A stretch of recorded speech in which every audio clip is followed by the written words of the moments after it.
Hi, and welcome to a special episode of Now TV. This episode is going to be about a children's story, one everybody knows, or at least has heard of if have not already seen. Only this is new. Peter Pan, Part 2. What I'm going to read to you is just a sample of what I have available for people to read.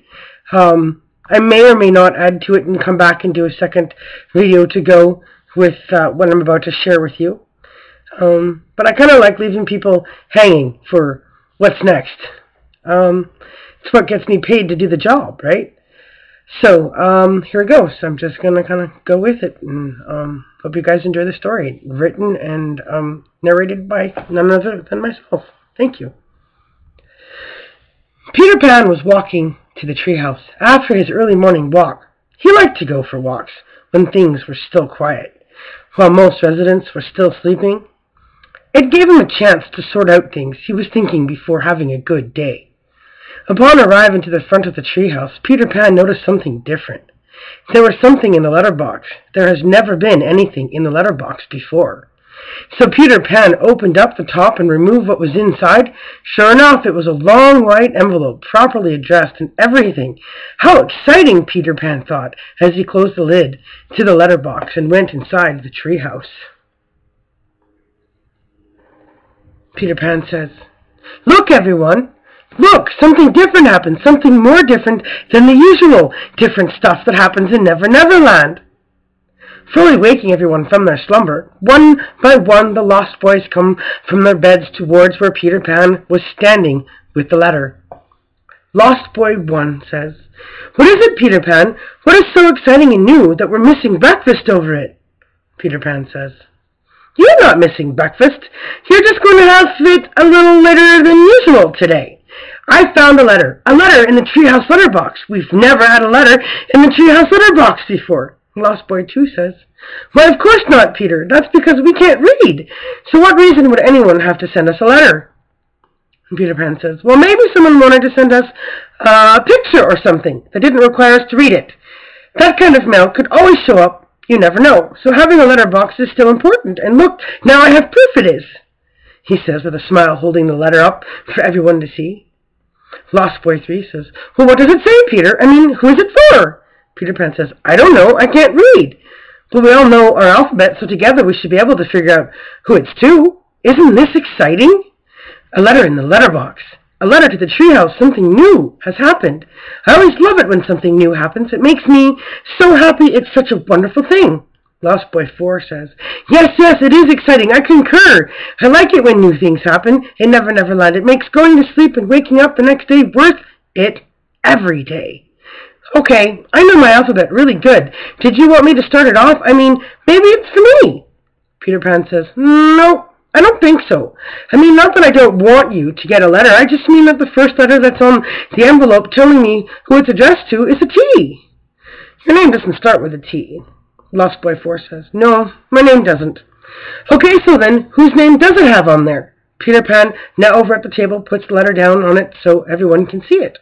All the Lost Boys gather around the table, like they do when they are getting ready for a food fight. Only this time, there is no food fight. This time, it's something new. All the Lost Boys start talking at the same time, all of them trying to figure out what letters are on the envelope. One of them says, "I! The next letter on the envelope is I!" Another Lost Boy says, "And the letter after that is N!" Peter Pan says, "And the one after that is a K. I think I can sound that out. Do you boys want to help me?" Lost Boys, "Of course we do, Peter."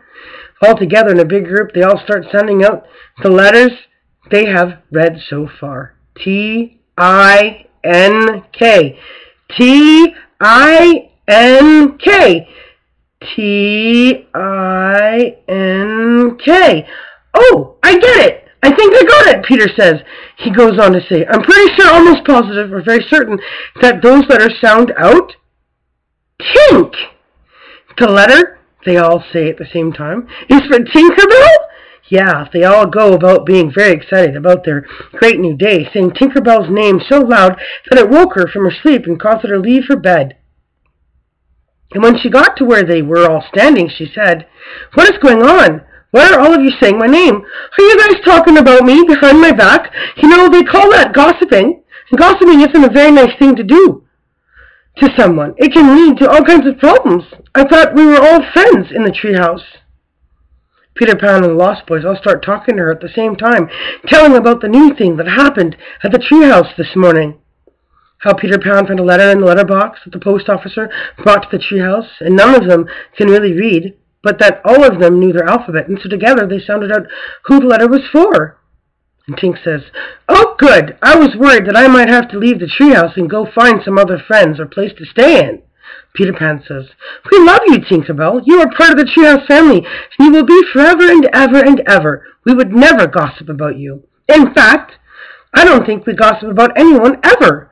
That's not allowed in Never Never Land.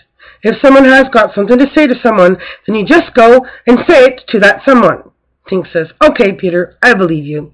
Now let me see that letter addressed to me, because I can read. I have a higher education than all of you. I come from a place where they give education to us so that when we go on missions in the world, we can do our jobs as fairies for the people we are being sent to help. I'm so excited to get something in the mail. I almost never thought a letter of any kind would ever come for me, but I always believed the treehouse would get mail one day. Who would have thought that the first letter to the treehouse would be for me? Gee whiz, aren't I lucky?" One of the Lost Boys brings the letter to Tink, and she takes it from him graciously. Tink says, See! Oh my goodness gracious! It's from C! But how could this be possible? I'm so happy to see a letter here from C, from all the people I could ever get a letter from. Peter Pan says, "Who is she, Tink?" Tink goes to open the envelope and starts reading it and says, "Just a minute, Peter. I am busy reading the letter I got from she, who sent it all the way from Tinkertown. At least that's what it says on the envelope. See?" She hands Peter Pan the envelope without looking, her face planted deep in the letter like she is reading a good book or something. After all, getting a letter is the next best thing to reading a really good book, isn't it? Tink says, "Oh, look, it even comes with a map on the second page. Isn't this interesting?" she remarks as she reads on what else is in the letter after separating the second page from the first, without reading one word out loud, leaving Peter Pan and all the Lost Boys in suspense. And there you have it, the first part of Peter Pan 2. You have to tune in another day. Maybe I'll feel generous enough to continue the story of Peter Pan and the letter to the treehouse. Thank you for tuning in.